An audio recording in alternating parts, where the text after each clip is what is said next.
उत्तिष्ठ पद्मिनी कान्त उत्तिष्ठ भास्कर प्रभो उत्तिष्ठ लोकनाथ त्रैलोक्यं मङ्गलं कुरु।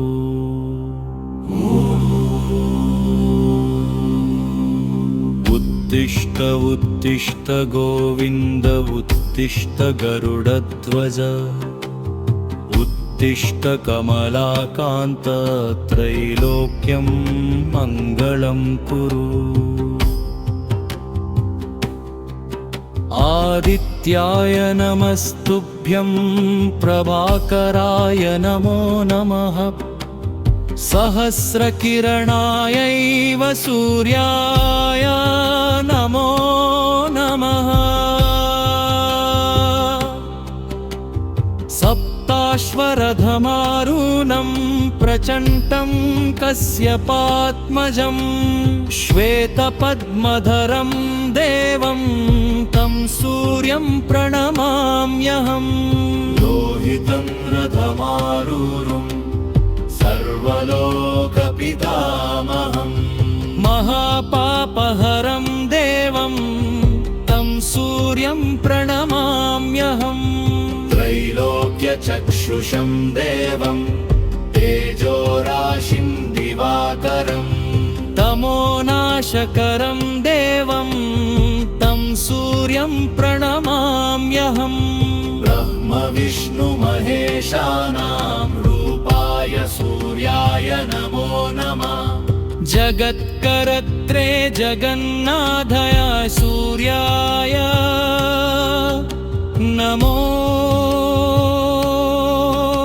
नमः।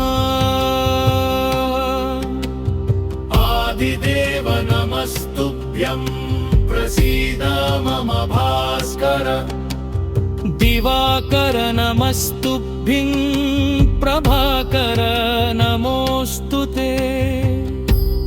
नमः सवित्रे जगदेकचक्षुषे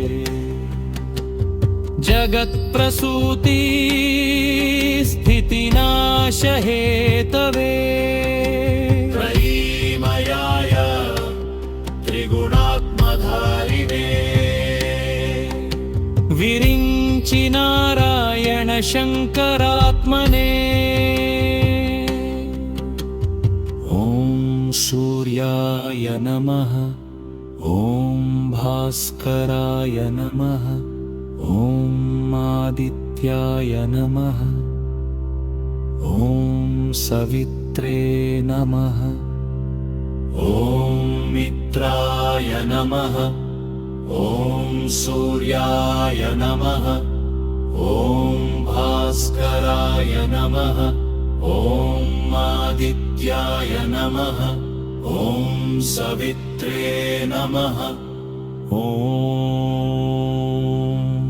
मित्राय नमः। आदित्यहृदयं पुण्यं सर्वशत्रुविनाशनम् जयावहं जपे नित्यम् अक्षयं परमं शुभम्